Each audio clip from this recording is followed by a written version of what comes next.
Hey guys, look, ang laki ng isda, 'di ba? So ang itim pa, charing. So anyway, ito pala guys yung isda na galing Sambales.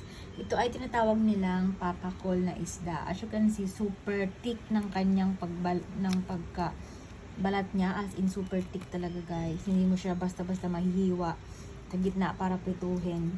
Dapat mahina lang yung apoy kapag piprituhin mo siya. Pwede rin daw itong ipaksiw. So ito yung nakakatawa dito. Ito yung part na to. Ayan o, patay ito yung lock na hindi siya mabalik. Kailangan, ganituhin mo siya para malak itong maliit. Tapos, balik. Tapos ayaw na niya bumalik. Kailangan gagalawin mo to para bumalik. Open. Ayaw bumalik. Oh, galing no? Pretty cool. So, nilagyan ko siya guys ng asin. Tapos, nilagyan ko siya ng bawang and sili sa loob. Yun, lumabas yung sili para malinam-nam. And ready to fry for later.